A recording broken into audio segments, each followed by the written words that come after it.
Three. Hi, welcome to the National Critics' Choice Online News, and today we have a very special guest with me, and it's none other than Crystal Wacker, who is the founder for Reach Up Magazine, based in the United States. Ms. Crystal Wacker, welcome to my show. Uh, Thank please, you. please tell us more about Reach Up Magazine and what kind of purpose it will serve for the today's women. Reach Up Magazine is a magazine that targets women that live below the line of poverty, whether they're in projects, whether in rural situations, urban situations, prisons, ex-offenders. These are the women that most magazines do not speak with, but we speak with them. We have engaging topics that we think are of interest to them and that will be helpful, encouraging, and inspiring, empowering issues. So, So, what kind of efforts has the magazine able to help these women coming out from these lines of circumstances, such as from prison and or poverty, or while they are in poverty? Are there programs being put in place for them? well, understand that the heart of a woman, the same no matter what. The people who write these, the people who write for us understand the issues. They understand the limitations, but they understand how to give tools, whether it's tools of coping after difficult fights with somebody in your family, or how to pack your kids up for camp. A lot of times, these are things that are known or understood because when you are looking at some of the situations that they're in, you've lost 1 and 2 generations of parents because of drugs and alcohol. So there's a vacuum. And now they don't know how to do things because they've had no backlog. They've had nobody really speaking into their lives. So we can have articles on faith, on family, on fitness, nutrition, any of these that just speak into their lives by men and women who have firsthand knowledge of what it's like. So it's been one where, for instance, we had an article written by a single mother of 4 children and her struggles to get her high school diploma. But that magazine issue so inspired women in prison that we could see a spike in interest in getting their GED, our high school equivalency. And as encouraging that we're going to see today, um, what drives your passion to begin this magazine, Reach Out Magazine? Ah, I had worked in the inner city for 9 years, and I was in and out of the homes of women in a 6 by 11 block area in East New York, day in and day out. My last 2 months before I left, I was asked to speak at a women's retreat, and I was given the topic peace in the home. I talked about peace spiritually, but I talked about it practically. Everything from decorating to, changing the sheets on your bed. Well, the response was immediate. And the women were excited, and they said they went home and they cleaned their bathroom and they did an overhaul in their house. And they were so excited because there were tools, practical things. And I sat there realizing never once did I ever see a magazine periodical with this type of encouragement. And I just thought, we had been schooled on it. The need is the call. And I saw this huge need. And I just really felt God speak to my heart. This is what I need you to do. And from when I was a little girl, my first class was in journalism, and how God took all these years of things that I was interested and able to do, and now it's culminating in the magazine. So I'm pretty excited about it. Now, what were the tricky challenges that you faced when you first began this magazine? I didn't know how to do it. I did not know how. I did my due diligence and asking questions how to start a magazine, and I actually felt like it was way beyond me. I remember telling the Lord, you better tell somebody else to do this because it needs to be done. Well, then in September, God instantly showed me how to do it, and that was the beginning of a digital magazine. Digitally kind of helped me back into the print magazine. I still think we need to have both digital and print. In fact, I have dreams about having an app because I know women have phones, and so there's many ways, but of course sometimes God just allows you to see a little bit so that you will work with what you understand and you'll not get too afraid. So I began that in September '07. And I actually have been doing this in my spare time. So as God has been allowing me, then I'm able to grow it. Now, as the magazine itself growing in demand today in the United States, uh, what will be the long-term plans, mid-term, and the short-term plans you have in mind? Would you be reaching out to more women in prisons right across the United States? Excellent question, Robin.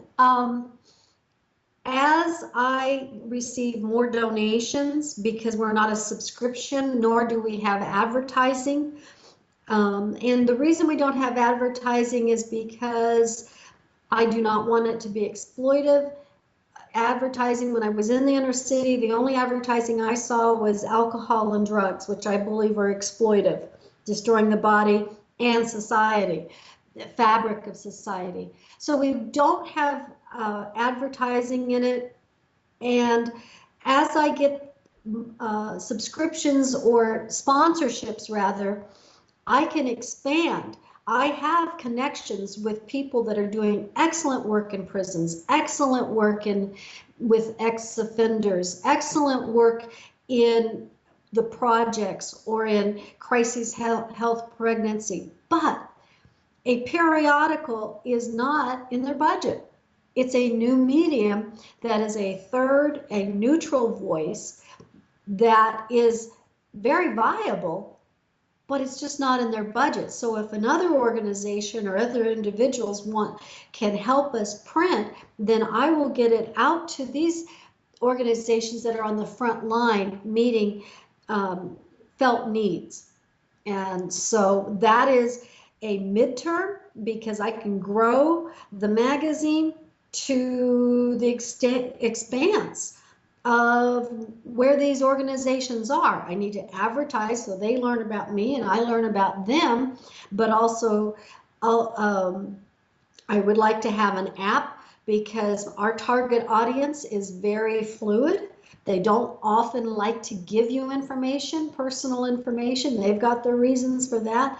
But if we've built a relationship both through the organization that first gave them the magazine and because they know where to find us on an app, I'm not losing them.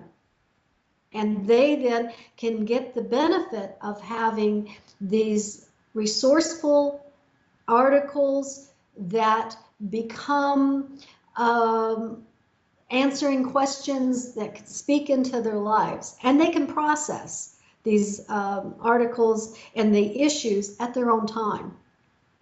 Now, speaking about processes, uh, do you think that the church today in the United States, as well as around the world, but to talk about the proper context here, in the United States, do you think the leadership has the political and the spiritual will to reinforce more programs to assist and outreach to women? I don't know that answer as far as the political. I think the political machinery within the United States is it takes individuals who understand it and who can work it. I do not believe that a lot of churches or at least their church leadership, if they're called to be a pastor, if they're called to be a minister, can bridge both. I do believe that you can have Christians that understand the politics and who can work at it, but it almost is a lifetime career goal. Hmm. Because it takes, you remember Wilberforce, it took almost how many, 30 years to eradicate slavery in England. Why? Because he had to keep hitting it, keep hitting it, keep hitting it. Well, that is not the calling of a lot of pastors. But there can be individuals where that is their calling and they will work at it. And that's what we hope, that God will call individuals to do that. Because just like it was in England, slavery was dismantling um, a money thing, so is a lot of the things that hold women down, whether it's sex trafficking or whatever. There is a money network that keeps it in play. It's wrong, but it keeps it in play. And that takes a lot of courage to break that down, put those people in prison or catch them, and then help rebuild the lives of the women and children, because a lot of them are just kids who have had their spirits so broken down. Now, just to come back to the church leadership today in the United States, uh, do they have a different perspective between how they view women between the charismatics and the non-charismatics circle? Is there any different views? I don't know how to answer that. I suppose that I have not put myself in that position to hear how they view them. I mean, if you're talking about as in leadership, certainly there are some who don't believe that women should be in leadership. There's others that are opening the door for them to be in leadership. I don't really engage in that. I think the most important thing is to find out what is God calling you to do and to be and to flourish in that. And I suppose that's where I've kept myself. Now, what's happening with the women today in the United States? Are there what kind of problems and needs that you have identified that you're going to continue to pursue and reach out? Well, there are many great organizations that work with at-risk, disenfranchised women. But when they're working with felt needs, they can only really do a couple of things at once, whether it's for food or whether it's for helping them find housing or job preparation. Those are just a few of the things that they're doing. But the life of a woman is many things. Often they're taking care of children, often they're preparing food, often they're dealing with things from their past, things that they've hidden that cause problems psychologically. Not any one organization can hit all of those needs. But a magazine can, throughout time, quite possibly address an issue, talk about that. I have a friend who had been molested, as a child. She had swished that way down. But she read an article about another woman's experience and how God helped her out of that. It took her a year to admit, after reading that yes, she had a need. But see, an article can rest, can stay in a person's mind, and God keep working at it. Excuse me.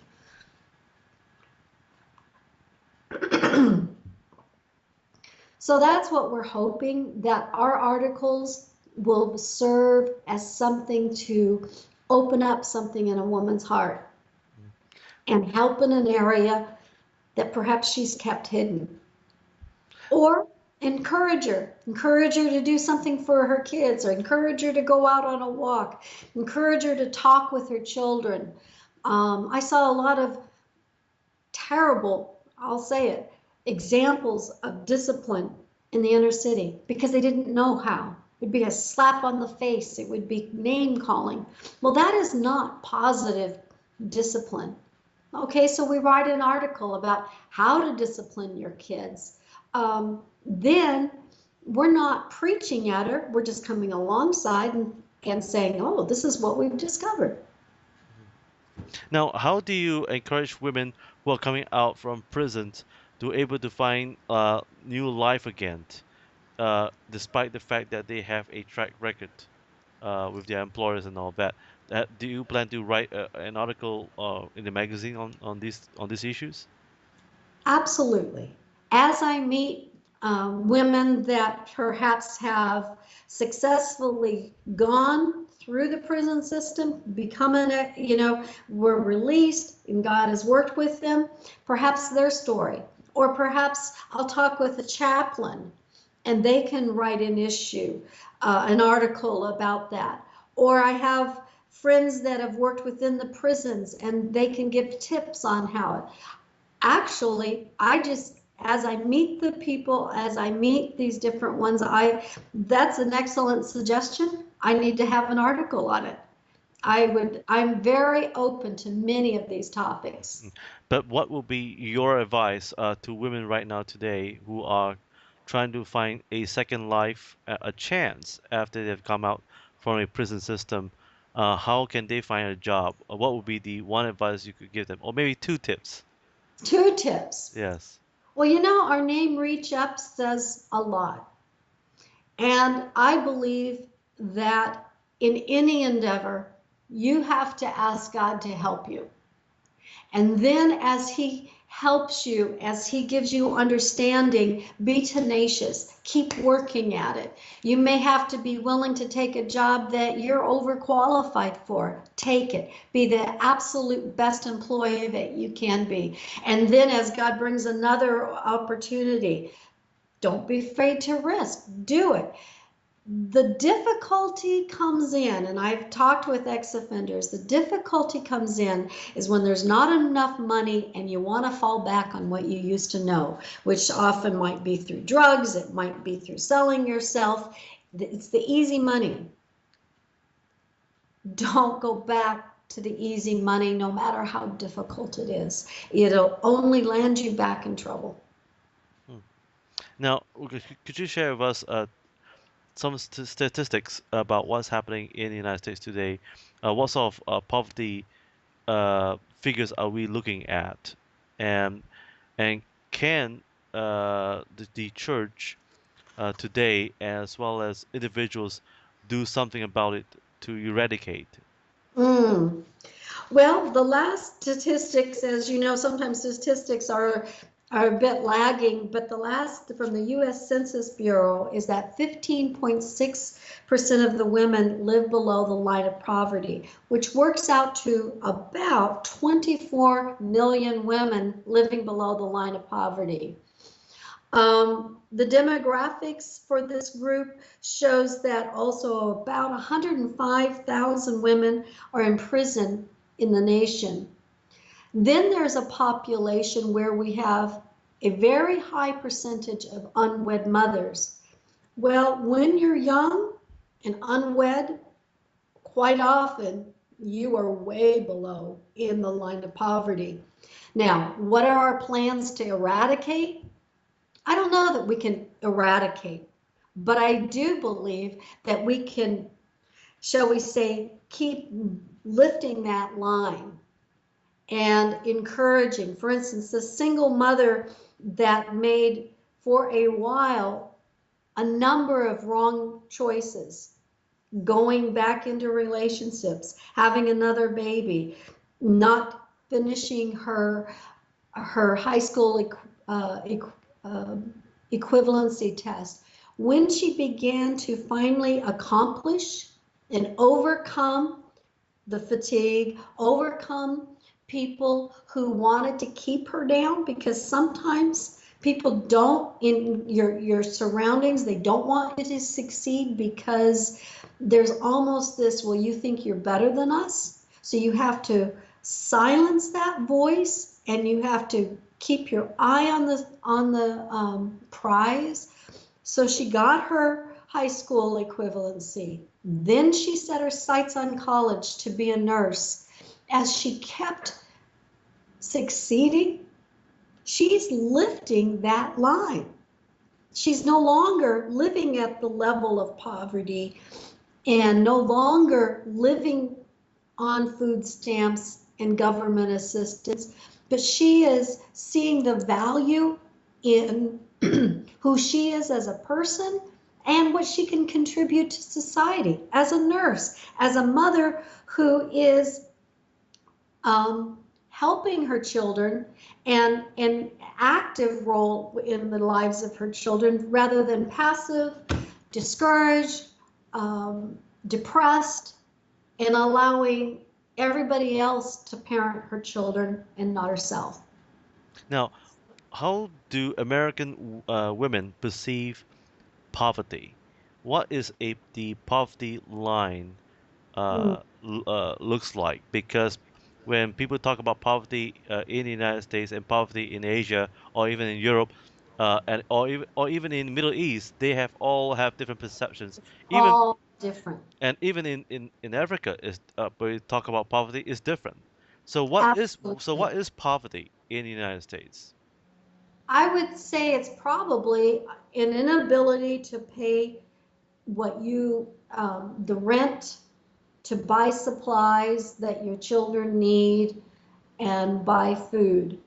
Um, so that you need supplements, because as you know, sometimes when you live in the city, rent can be very high over and against in different areas. That's my opinion. Yes, poverty looks different in the United States than it might in other countries. Sometimes it's poverty of spirit. Hmm. I have been around, as I'm sure you have, people who have been very poor, but their family is very strong, and they do not have a poverty of spirit, though they might be quite poor. Sometimes in the United States, because again, we've had alcohol and drugs destroy the fabric of family, there's a poverty of spirit, even though they might actually be living in better circumstances than, say, their contemporaries in another nation. And so, how do you define poverty in the United States in terms of cost? What is the threshold for women to able to afford and pay for all of their expenses in order to live above the poverty line? I would have to look that up. Hmm. I, off the top of my head, and please understand it's off the top of my head, I would say they would say below perhaps 24,000 or 20,000 a year, um, Hmm. because that would work out to maybe 2,000 a month, 1,000 a month. Hmm. Okay. So, moving forward, is there any concrete plans or probably plans in place for your magazine to organize any outdoor outreaches to women?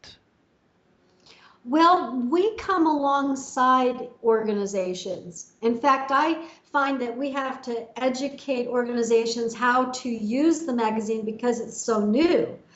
I know that the magazine, for instance, one ministry did have an outdoor outreach, and they were handing out a magazine, which was a great thing because on the back you can say who you are, you build a relationship with you, and a woman was reading it because the pictures are engaging. The quality is very high quality, and she was muttering to herself, who is this church? I want to go there. Mm. So we want to come alongside those who are already doing it. We don't need to be doing that. We have to keep coming up with a magazine that is good and quality. Let us work with the people that are already on the front lines, either engaging in outreaches in parks or in going door to door, or however they might be doing that. Mm. Now, do you have any plans to invite any public companies, public corporate firms in the United States, like McDonald's, for example, or Burger King, or Days Inn hotels, to participate in a program with your magazine by having employment pages to give offenders a chance to get a job. Would that be part of the plan in your pipeline soon? You know, that's an excellent idea. I'm going to be quite frank with you. Um, I'm not quite sure how to go about all of that, but if God opens the doors, I would love to walk through it. We do publish in Spanish and Portuguese. We know that the magazine goes in more countries beyond the United States, so I do try to keep it global, but like you said, McDonald's is almost, and that it can be in the different languages.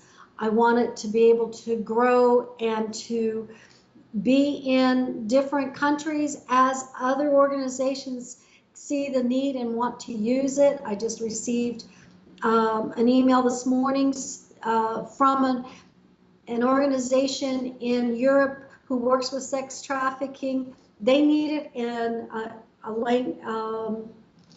I think Bulgarian. Well, that's not a common language, but that's where they need it, and they need to be able to publish it there so they save shipping costs. So as different organizations in different locales, I want to be able to grow the magazine both with the translations and also the different articles reaching these needs that the women who are there. I mean, I want to be able to speak into their lives, talk with them about the things that they're concerned about and they're dealing with.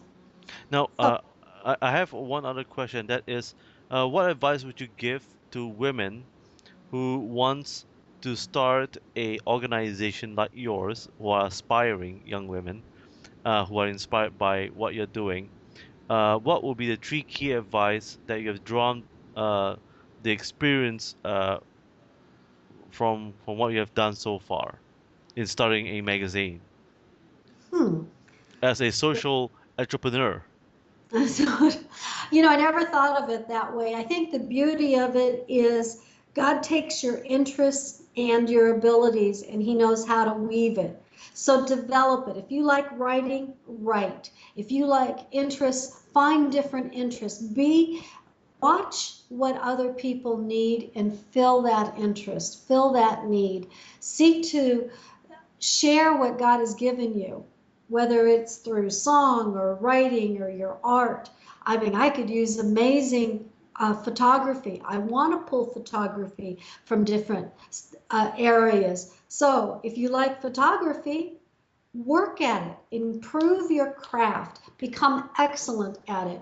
At the same time, share that with others. Be open to what others can do and see how it can all fit together. Yes. Before we go, is sex trafficking in the United States still a problem today? Oh, it's huge. It's absolutely huge. I used to live in Fort Lauderdale, and in that area of South Florida, it was a very, very large enclave. Often massage parlors were fronts. It's huge in the Northeast. I would be of the same opinion. I've just moved back to California, that it is strong here because of the shipping lanes. It's often travels along the trucking lanes because it's truckers will actually become a part of that. So what you don't recognize is small motels may be a place of transfer. um, Sometimes these women are moved from place to place, so that state to state, so that it cannot be found. You lose all trace of them. So it is unfortunately a very big problem. Well, once again, we'd like to thank you for joining us here at the National Critics' Choice. Before we close, could we just pray for you and your ministry? Absolutely. Thank Lord, you. Lord, I thank you for your time with us, with Crystal Wacker, and her ministry in publishing, which is known as Reach Out Ministries. And I pray that this publication, Lord, for the women will find purpose in their lives, and they will be able to restore their self-esteem because of this woman that has started out to reach out to women in prisons and even more. Lord, I pray that you will give her strength, and I pray that the viewers will be encouraged, as well as her friends and her sponsors. I pray all these in Jesus' name. Amen. Amen. Well, thank you for joining me, and we will see you in the next episode. All right. Thank you, Robin, for the opportunity.